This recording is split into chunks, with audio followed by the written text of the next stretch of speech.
Hello everyone, this is Ruby Saroj. Welcome to my new channel learn with Ruby Saroj. आज मैं आप लोगों के बीच में 100 इम्पॉर्टेंट क्वेश्चन लेकर के आई हूँ। ये फर्स्ट पार्ट है, मैं इसका सेकंड पार्ट भी लेकर के आऊँगी। तो यहाँ से जितने भी इम्पॉर्टेंट क्वेश्चन है जियोग्राफिकल थॉट के वो आपको मिल जाएंगे। आप इसे ज़रूर 2-3 बार पढ़ें तो आपके लिए आसानी से लर्न हो जाएगा ये।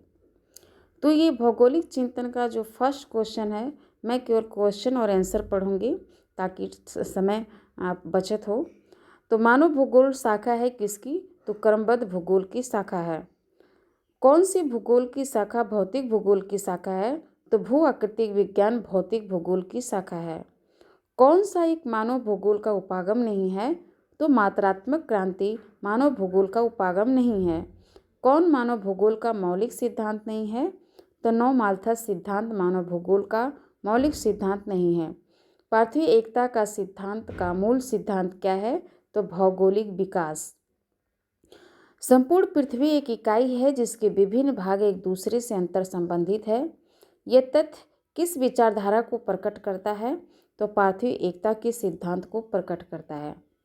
निम्नलिखित आलोचनात्मक भूगोल में से कौन स्थानिक प्रतिरूपों की व्याख्या में सामाजिक संरचना पर बल देता है?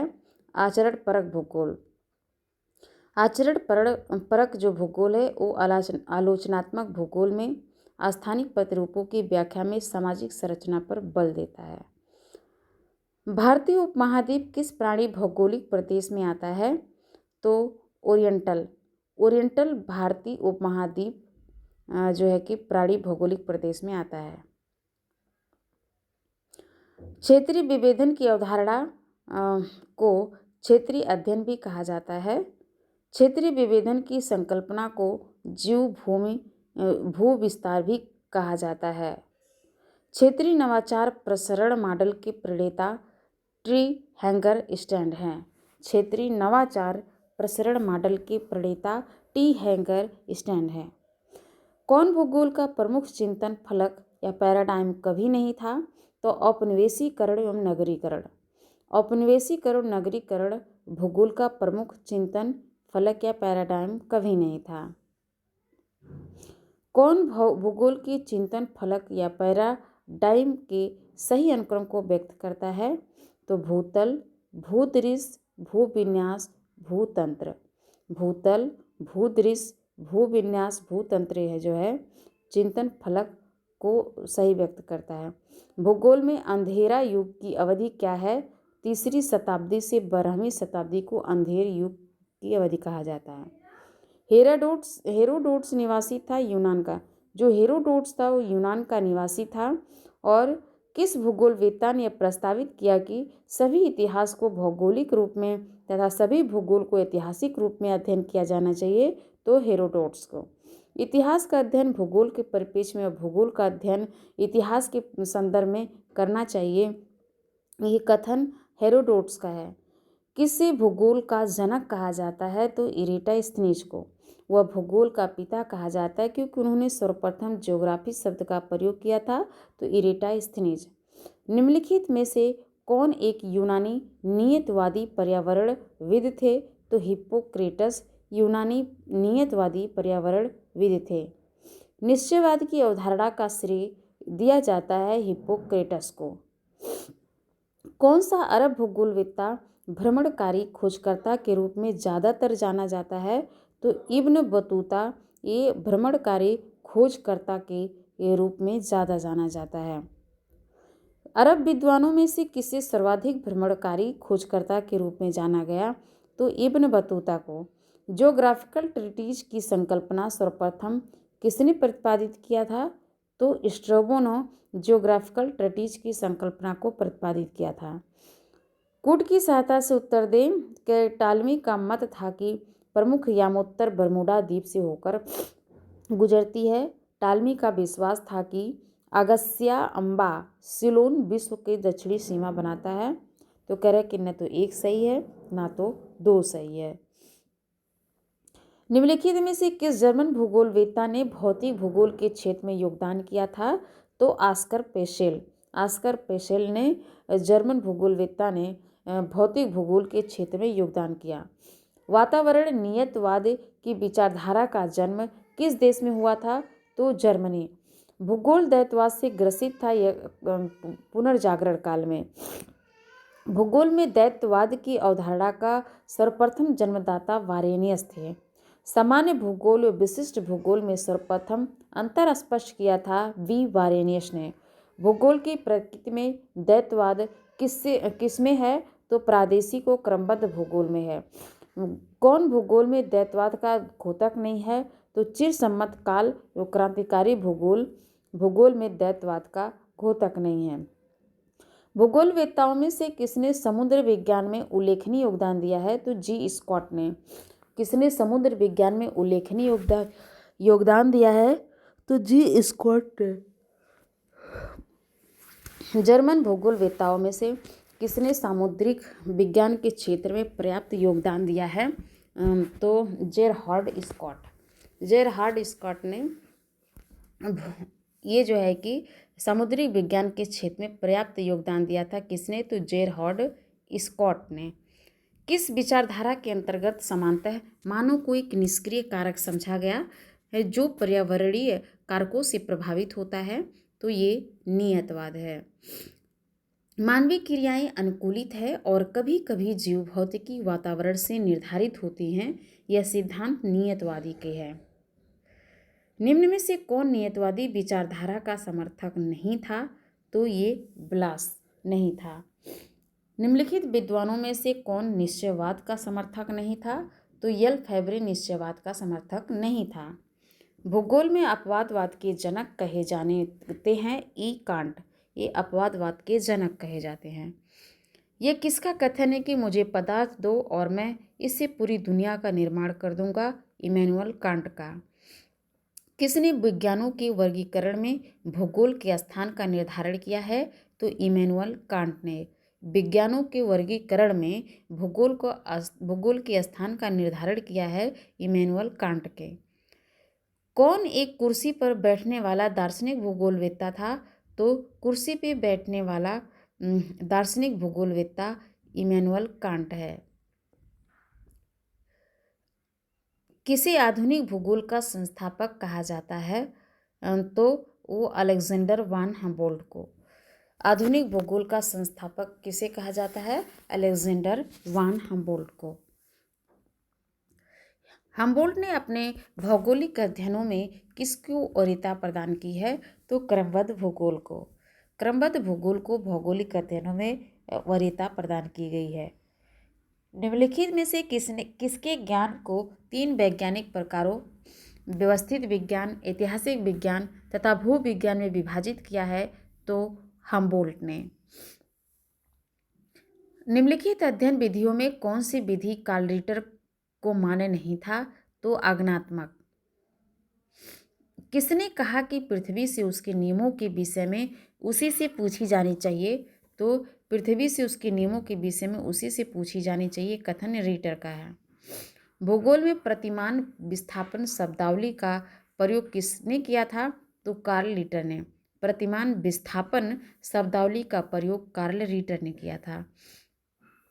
किसे मानव भूगोल का जनक कहा जाता है? तो रेटजेल को मानव भूगोल का जनक कहा जाता है। किस भूगोलवेत्ता ने मानव भूगोल की नींव रखी थी? तो रेटजेल ने मानव भूगोल की नींव रखी थी। लेबेंसरोयम की संकल्पना किसके द्वारा विकसित की गई थी? तो ये रेटजेल के द्वारा विकसित की गई थी। किसने इस विचार का समर्थन किया था कि राज्य थल से संलग्न एक जीवन है? ये रेटजेल ने कहा था। भूगोल मानव और पर्यावरण के संबंधों का अध्ययन है। इस संकल्पना को प्रस्तावित किया था फ्रेडरिक रेटजेल ने। भूगोल मानव पर्यावरण के संबंधों का अध्ययन है। जो भूगोल है मानव पर्यावरण के संबंधों का अध्ययन है। इस संकल्पना को प्रस्तावित किया था फ्रेडरिक रेटजेल ने। किसने राज्य का जैव सिद्धांत प्रतिपादित किया था? तो रेटजेल ने। राज्य का जैव सिद्धांत प्रतिपादित किया था रेटजेल ने। भूगोल को प्राकृतिक विज्ञान तथा मानव विज्ञान दोनों में ही स्थान देने के लिए किस विद्वान ने 6 सिद्धांतों का प्रतिपादन किया था? तो फ्रेडरिक रेटजल ने। भूगोल को प्राकृतिक विज्ञान तथा मानव विज्ञान दोनों में ही स्थान देने के लिए विद्वानों ने 6 सिद्धांत का प्रतिपादन किया था, तो फ्रेडरिक रेटजल ने। भूगोल एक क्षेत्र विवरणीय विज्ञान है, यह कथन ए हेटनर के द्वारा दिया गया था। भूगोल एक क्षेत्र विवरणीय विज्ञान है, कथन ए हेटनर के द्वारा दिया गया था। भूगोल में क्षेत्रीय विभिन्नता की संकल्पना का जनक माना जाता है, तो हेटनर को। भूगोल पृथ्वी तल का क्षेत्र विवरणीय विज्ञान है, ये कथन हेटनर का है। भूगोल पृथ्वी तल का क्षेत्र विश्लेषण विज्ञान है, यह कथन अलेक्जेंडर हेटनर का है। भूगोल पृथ्वी तल का क्षेत्र विश्लेषण विज्ञान है, यह कथन अल्फ्रेड हेटनर का है। भूगोल में संबंधवाद की विचारधारा का जन्म एवं विकास किस देश में हुआ? तो ये फ्रांस में। संभववाद के जनक लुसियन फेब्रे हैं। कहीं कोई अनिवार्यता नहीं है, यह सर्वत्र संभावनाएं हैं, यह कथन यल फेब्रे की है। अब इसमें कह रहे कौन सुमेलित नहीं है, तो यही लास्ट वाला नहीं है, क्योंकि समय बचत के लिए मैं लास्ट ये बता दे रही हूँ। अंतरक्रिया मॉडल इसका नहीं है, बल्कि संभववाद वाइडल डी लाब्लांस का है। ह्यूमन इकोलॉजी एच बैरोज का है। समावेशी पदानुक्रम सिद्धांत किसका है? एल के फिलब्रिक का है, तो याद रखें। और इसके बाद यह है कि इसमें भी कौन सुमेलित नहीं है, तो ये तो हो गया। अब ये जो है कि ये किस भूगोलविद ने कहा कि परिवर्तन प्रकृति का नियम है? परिवर्तन प्रकृति का नियम है, ये कथन ब्रुन्स का है। और फ्रांस में आधुनिक भूगोल के विकास का श्रेय किसको दिया जाता है? तो विडाल डी लाब्लांस को। फ्रांस में मानव भूगोल की नींव डाली थी विडाल डी लाब्लांस ने। विडाल डी लाब्लांस को किस नाम से जाना जाता है? तो मानव भूगोल के संस्थापक के नाम से जाना जाता है। विडाल डी लाब्लांस को मानव भूगोल के संस्थापक के नाम से जाना जाता है। किसने भूगोल में संभववाद की संकल्पना को प्रतिपादित किया? तो विडाल डी लाब्लांस ने भूगोल में संभववाद की संकल्पना को प्रतिपादित किया। कौन सी संकल्पना ब्लास से संबंधित है? तो संभववाद। निम्नलिखित में से कौन भूगोल में संभववाद का प्रस्तोता है? तो विडाल डी लाब्लांस। प्रकृति का स्थान एक सलाहकार से अधिक नहीं है, इस कथन को विडाल डी लाब्लांस ने दिया था। सार्वभौमिक एकता का सिद्धांत के प्रतिपादक थे ब्लांस। प्रादेशिक भूगोल का क्रोध है, यह कथन ब्लांस का है। जो प्रादेशिक भूगोल है, भूगोल का क्रोध है, यह कथन ब्लांस का है। मानव भूगोल भौगोलिक विज्ञान के सम्मानित तने का अभिनव अंकुर है, कथन विडाल डी लाब्लांस द्वारा दिया गया था। मानव भूगोल भौगोलिक विज्ञान के सम्मानित तने का अभिनव अंकुर है, एक कथन विडाल डी लाब्लांस द्वारा है। भूगोल का उद्देश्य पृथ्वी तल पर भौतिक और मानवीय संबंधों का अध्ययन करना है, यह कथन ब्लांस का है। ये परिभाषा से पूछ लिया जाता है तो कि भूगोल का उद्देश्य पृथ्वी तल पर भौतिक और मानवीय संबंधों का अध्ययन करना है, कथन ब्लांस का है। कौन भूगोलवेत्ता ब्रिटिश भूगोलवेत्ता है? तो हैगेट जो है कि ब्रिटिश भूगोलवेत्ता है। और हृदय स्थल संकल्पना के प्रतिपादक कौन थे? तो मैकिंडर। हृदय स्थल संकल्पना के प्रतिपादक मैकिंडर थे। ज्योग्राफिकल पिवट ऑफ हिस्ट्री की संकल्पना का प्रतिपादन किया था Mackinder. Geographical pivot of history संकल्पना का प्रतिपादन किसने किया था? तो मैकिंडर ने। किसने कहा कि वर्तमान भूतकाल की कुंजी होती है? ये कथन जेम्स हट्टन का है। विश्व को प्राकृतिक प्रदेशों में विभक्त करने का सर्वप्रथम प्रयास किया था कौन किया था? तो जे हर्बर्टसन ने किया था कि प्राकृतिक प्रदेशों में विश्व को प्राकृतिक प्रदेशों में विभक्त करने का प्रयास किसने किया था? तो हर्बर्टसन ने। रॉयल जियोग्राफिकल सोसाइटी की स्थापना सबसे पहले कहाँ हुई थी? तो ब्रिटेन में हुई थी। किस विद्वान का यह मत था कि भूगोल और इतिहास गैर समान जुड़ाव है? तो हाटसोन है। यह मत था कि भूगोल और इतिहास में गैर समान जुड़वा है, तो ये हाटसोन है। किस विद्वान का यह मत था कि भूगोल और इतिहास गैर समान जुड़वा? ये कथन हार्टसोन का है। भूगोल को पृथ्वी पटल के विभिन्नतापूर्ण स्वरूप का यथार्थ, क्रमबद्ध एवं तर्कसंगत वर्णन और व्याख्या के रूप में किसने परिभाषित किया? तो आर हार्टसोन ने। भूगोल पृथ्वी तल के विभिन्नताओं तथा स्वरूपों का यथार्थ, क्रमबद्ध, तर्कसंगत वर्णन एवं व्याख्या करता है। यह परिभाषा किससे संबंधित है? तो हार्टसोन से। किसने लिखा कि भूगोल भूतल के परिवर्तनशील स्वरूप के यथार्थ, क्रमबद्ध, तर्कसंगत वर्णन व्याख्या संबंधित है? तो रिचर्ड हार्टसोन के। तो ये याद रखिए, इंपॉर्टेंट क्वेश्चन है कि भूगोल भूतल के परिवर्तनशील स्वरूप के यथार्थ, क्रमबद्ध और तर्कसंगत वर्णन व्याख्या से संबंधित है। रिचर्ड हार्टसोन। भूगोल पृथ्वी तल के विभिन्नतापूर्ण स्वरूप का यथार्थ, क्रमबद्ध, तर्कसंगत विवरण विवेचन करता है। यह कथन रिचर्ड हार्टसोन का है। उत्तरी अमेरिका में प्रथम वास्तविक भू आकृतिक विज्ञानवेत्ता किसे कहा जाता है? तो जेके गिलफर्ड को। प्रथम वास्तविक भू आकृति विज्ञानवेत्ता किसे कहा जाता है? तो जेके गिलबर्ट को कहा जाता है। मानव भूगोल में कौन सी विचारधारा वर्तमान में प्रचलित है? तो नव निश्चयवाद। मानव भूगोल में कौन सी विचारधारा वर्तमान में प्रचलित है? तो कह रहे नव निश्चयवाद विचारधारा जो है कि वर्तमान में प्रचलित है। भूतल पर समान प्रकार की जलवायु में सभी जगह समान प्रकार की वनस्पति होती है। यह कथन किस सिद्धांत की पुष्टि करता है? तो वातावरण समायोजन के सिद्धांत का। भूतल पर समान प्रकार की जलवायु में सभी जगह समान प्रकार की वनस्पति होती है। ये कथन जो है वातावरण समायोजन का सिद्धांत की पुष्टि करती है।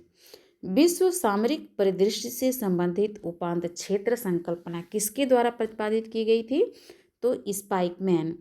विश्व सामरिक परिदृष्टि से संबंधित उपांत क्षेत्र संकल्पना किसके द्वारा प्रतिपादित की गई थी? तो स्पाइकमैन।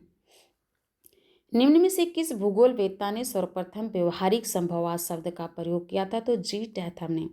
किस भूगोलवेत्ता ने सर्वप्रथम व्यवहारिक संभववाद शब्द का प्रयोग किया था? तो जी टैथम ने।